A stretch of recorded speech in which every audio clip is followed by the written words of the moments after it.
오늘 영상을 시작하기 전에 딱 한 가지만 여쭤보겠습니다. 지금 이 순간 거울을 보면 어떤 얼굴이 보이십니까? 수천 년 동안 동양의 현자들은 말했습니다. 부와 가난은 얼굴에 이미 새겨져 있다고요. 그리고 놀랍게도 그 답이 코와 입 두 곳에 전부 담겨 있다는 사실 오늘 처음으로 제대로 풀어드리겠습니다. 관상이라는 단어 한 번쯤 들어보셨을 겁니다. 단순히 미신이라고 생각하셨다면 잠깐 멈춰주세요. 수천 년 역사를 거쳐 살아남은 학문에는 반드시 이유가 있거든요. 서양 심리학에서도 얼굴 특징이 성격과 삶의 방식에 영향을 미친다는 연구 결과가 속속 나오고 있습니다. 단순한 미신이 아니라는 이야기죠. 관상학은 중국 춘추 전국시대부터 시작해 조선시대 한국으로 전해진 학문입니다. 고려시대 명신들의 상법, 조선의 수많은 관상가들이 완족과 양반들의 운명을 읽어냈죠. 단순한 점술이 아니라 오랜 관찰과 통계에서 비롯된 경험 과학이었습니다. 실제로 조선왕조실록에도 관상을 보고 인재를 등용했다는 기록이 남아있답니다. 얼굴은 삶의 기록이기도 합니다. 표정이 굳으면 근육이 굳고 근육이 굳으면 얼굴 형태가 변하거든요. 긍정적인 사람은 입꼬리 근육이 발달하고 걱정이 많은 사람은 미간이 좁아지죠. 관상은 얼굴을 통해 그 사람의 습관과 인생 태도를 읽어내는 겁니다. 그렇다면 오늘의 핵심, 코와 입으로 무엇을 알 수 있을까요? 관상에서 코는 재물의 창고, 입은 복의 문이라고 합니다. 이 두 가지가 모두 좋아야 진정한 부자상이 완성되는 거죠. 먼저 코부터 살펴보겠습니다. 관상에서 코는 재백궁이라고 불립니다. 재물이 쌓이는 궁전이라는 뜻이에요. 코의 생김새가 그 사람의 재물복을 결정한다고 보거든요. 얼굴의 정중앙에 위치한 코는 오행 중 토에 해당해 축적과 저장의 기운을 담당합니다. 부자코의 첫 번째 특징은 코끝입니다. 관상에서 코끝을 준두라고 부르는데요. 준두가 둥글고 살집이 있으면 재물이 쌓인다고 봅니다. 마치 저금통처럼 돈을 담을 그릇이 크다는 의미거든요. 실제로 성공한 사업가들을 보면 코끝이 둥글고 풍성한 경우가 많다는 게 흥미롭습니다. 우연의 일치일까요? 반대로 코끝이 뾰족하거나 말라 보이는 경우는 다릅니다.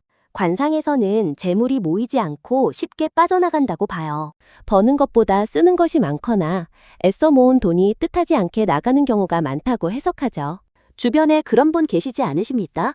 두 번째로 중요한 것이 콧날개, 즉 비익입니다. 비익이 넓고 두터우면 재물이 들어오는 통로가 넓다는 뜻입니다. 돈을 버는 수단이 다양하고 기회가 자주 찾아온다는 해석이에요. 이런 코를 가진 분들은 여러 가지 소득원을 통해 안정적으로 재물을 쌓아가는 경향이 있다고 합니다. 비익이 좁고 콧구멍이 크게 보이는 경우는 주의가 필요하죠. 관상에서는 돈이 새는 코라고 표현합니다. 수입이 있어도 지출이 더 많거나 주변에 재물이 빠져나가는 상황이 자주 생긴다고 봅니다. 이런 분들일수록 특히 가계부를 꼭 써보시길 권해드리고 싶네요. 잠깐, 여기서 정말 중요한 포인트가 있습니다. 콧구멍의 방향이에요. 앞에서 봤을 때 콧구멍이 정면으로 잘 보이지 않는 코를 관상에서는 장제코라고 부릅니다. 돈을 잘 모으고 절약하는 상이에요. 반면 콧구멍이 크게 보이면 돈이 빠져나가는 구조라고 해석하죠. 쉽게 돈을 쓰거나 남에게 베푸는 경향이 강하다는 이야기입니다. 인심은 좋지만 재물복은 약할 수 있다는 거죠. 세 번째는 콧대입니다. 콧대가 높고 곧게 뻗어 있으면 자존심이 강하고 독립적인 성향을 나타냅니다. 관상에서는 이런 코를 자수성가의 상으로 봐요. 누군가의 밑에서 일하기보다는 스스로 사업을 일으키거나 자신만의 분야를 개척하는 타입이죠. 여러분 주변에서 성공한 자영업자 중 콧대가 곧은 분들 한번 떠올려 보시겠어요? 콧대가 중간에 굽어 있거나 울퉁불퉁하다면 다소 굴곡이 많은 삶을 나타낸다고 봅니다. 재물운이 고르지 않고 오르내림이 심할 수 있다는 해석이에요. 하지만 굴곡을 겪어도 끝까지 버티면 결국 좋아진다는 이야기도 함께 전해진답니다. 네 번째, 코끝이 아래를 향하는 경우를 살펴볼게요. 코끝이 살짝 아래쪽을 향하는 코를 관상에서 매우 좋게 봅니다. 돈을 모으고 지키는 능력이 탁월하다는 의미거든요. 마치 코끝이 아래의 재물을 내려다보며 지키는 형상이라고 설명합니다. 절약 정신과 재물에 대한 현명한 감각을 타고났다는 거죠. 반대로 코끝이 위를 향하는 들창코는 돈을 잡아두기 어려운 상으로 봅니다. 금전 감각이 낙관적이어서 미래를 준비하기보다 현재를 즐기는 경향이 있다고 해요. 물론 이것이 전부라고 할 수는 없고 코 전체의 생김새를 종합적으로 봐야 합니다. 이제 코에서 입으로 넘어가 보겠습니다. 입은 관상에서 식록궁이라고 합니다. 먹고 사는 복, 즉 재물과 건강이 드나드는 문이에요. 코가 창고라면 입은 그 창고를 여닫는 열쇠라고 볼 수 있습니다. 그만큼 중요하다는 거죠. 부자 입의 첫 번째 특징은 입의 크기입니다. 관상에서 입이 크면 복이 많다고 합니다. 정면에서 봤을 때 입이 넓고 균형 있게 퍼져 있으면 재물을 담는 그릇이 크다는 의미죠. 실제로 성공한 정치인이나 기업인들을 보면 입이 큰 분들이 많다는 게 흥미롭지 않으십니까? 과거 삼성의 이병철 회장, LG의 구인회 창업자 같은 분들의 사진을 찾아보시면 고개가 끄덕여질 겁니다. 반면 입이 지나치게 작으면 소심하고 내향적인 성격으로 기회를 잡기 어렵다고 봅니다. 재물이 들어오는 문이 좁다는 해석이에요. 다만 입이 작아도 입술이 두텁고 선명하면 이를 보완할 수 있다고 하니 안심하세요. 두 번째로 중요한 것은 입술의 두께입니다. 입술이 두터우면 인복이 많고 재물복도 따라온다고 봅니다. 특히 아랫입술이 두텁고 풍성한 경우 생활력이 강하고 재물을 지키는 능력이 뛰어나다는 해석이에요. 주변에서 흔히 말하는 복스러운 입이 바로 이런 모양이랍니다. 윗입술이 아랫입술보다 도드라지게 두터운 경우는 어떨까요? 주는 것을 좋아하고 인심이 후한상입니다. 이런 분들은 직접 재물을 모으기보다 사람들에게 베풀면서 더 큰 복이 돌아오는 경우가 많다고 합니다. 리더십이 강한 타입이기도 하죠.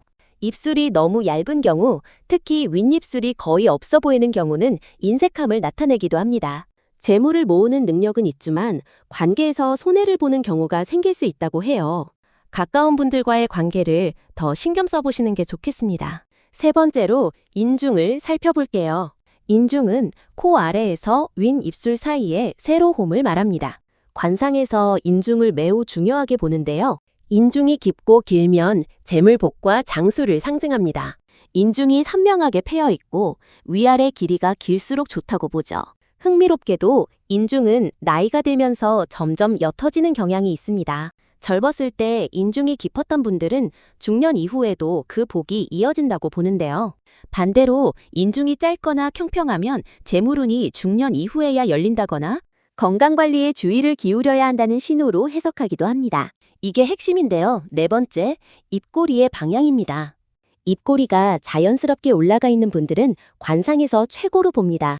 행운이 따르고 사람들에게 좋은 인상을 주어 도움을 받을 기회가 많다는 거죠. 실제로 첫인상이 좋은 사람이 직업적으로도 더 유리한 기회를 얻는다는 심리학 연구도 있습니다. 반면 입꼬리가 아래로 처진 경우는 비관적이거나 불만이 많은 인상을 주기 때문에 대인관계에서 마이너스 요인이 될 수 있습니다. 관상에서는 복이 달아나는 상으로 봐요. 그런데 여기 중요한 이야기가 있습니다. 입꼬리는 바꿀 수 있다는 겁니다. 의식적으로 입꼬리를 올리는 표정을 습관화하면 실제로 얼굴 근육이 바뀝니다. 관상가들은 좋은 관상을 타고나지 않아도 좋은 표정 습관을 들이면 운이 바뀐다고 말합니다. 오늘부터 거울을 볼 때마다 입꼬리를 살짝 올려보세요. 단 21일이면 습관이 됩니다. 다섯 번째로 치아입니다. 치아도 입의 일부로 관상에서 빼놓을 수 없는 요소입니다. 치아가 가지런하고 밝으면 재물복이 좋다고 봅니다.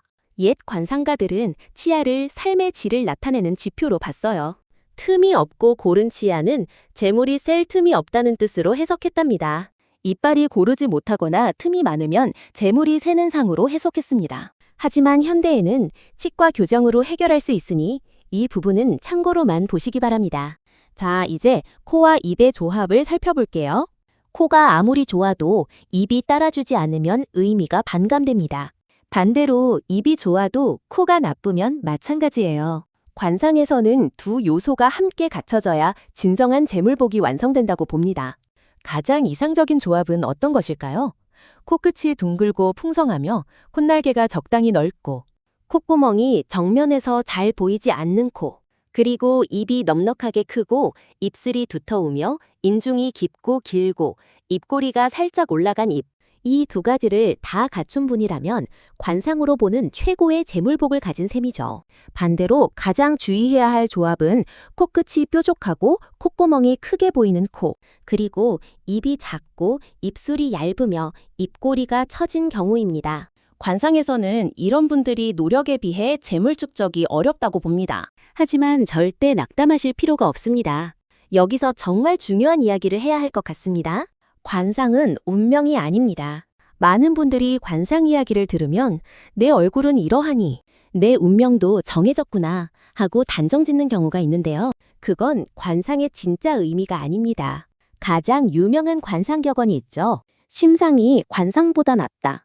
마음이 관상보다 중요하다는 뜻입니다. 조선시대 관상가들도 이렇게 말했습니다. 마음이 관상을 만든다구러. 마음가짐과 태도가 결국 얼굴을 만들고 얼굴이 운을 만든다는 겁니다. 관상은 현재를 보여주는 것이지 미래를 결정짓는 게 아니에요. 그렇다면 지금 당장 관상을 어떻게 보완할 수 있을까요? 4가지로 정리해드리겠습니다. 첫째, 표정 관리부터 시작하세요. 항상 입꼬리를 살짝 올리는 연습을 하시기 바랍니다. 처음에는 어색하지만 한 달만 지나면 자연스러워집니다. 이 작은 변화가 인상을 완전히 바꿔놓을 수 있거든요. 오늘 이 영상을 보신 후 바로 거울 앞에 서보세요. 둘째, 피부와 혈색을 관리하세요. 관상에서는 혈색이 맑고 밝을수록 운이 좋다고 봅니다. 규칙적인 수면, 적당한 운동, 균형 잡힌 식사가 얼굴빛을 밝게 만들죠. 생활 습관 하나하나가 곧 관상을 만드는 겁니다. 셋째, 마음을 풍요롭게 하세요. 욕심을 내려놓고 감사하는 마음을 가지면 얼굴 표정이 부드러워집니다. 부드러운 표정이 복 있는 관상을 만들어가죠. 매일 아침 감사한 일 3가지를 떠올리는 것만으로도 달라집니다. 넷째, 재물을 다루는 태도를 바꾸세요. 관상이 재물복을 보여준다면 실제 재물 관리 습관을 바꾸는 것이 더 직접적인 방법입니다. 저축, 투자, 지출 관리. 이 3가지를 제대로 하면 관상이 좋든 나쁘든 재물이 쌓이게 되어 있습니다. 자, 오늘 핵심을 정리해드리겠습니다. 관상에서 코는 재물의 창고입니다. 코끝이 둥글고 콧 날개가 얽으며 콧구멍이 정면에서 보이지 않는 코가 부자상이에요. 관상에서 입은 복의 문입니다. 입이 크고 입술이 두터우며 인중이 깊고 입꼬리가 올라간 입이 재물복을 나타냅니다. 그리고 가장 중요한 것은 마음입니다. 관상은 현재를 비추는 거울이지 미래를 결정짓는 족쇄가 아닙니다. 오늘 영상을 보신 후 거울 앞에 서보세요. 그리고 이렇게 생각해 보시길 바랍니다. 지금 내 얼굴이 어떤 모습인지보다 앞으로 어떤 표정으로 살아갈지리요. 좋은 관상은 타고나는 게 아니라 만들어가는 겁니다. 오늘부터 입꼬리를 올리고 감사하는 마음으로 하루를 시작해 보세요. 여러분의 관상이 바뀌면 운도 반드시 따라옵니다. 오늘도 끝까지 함께 해주셔서 진심으로 감사드립니다.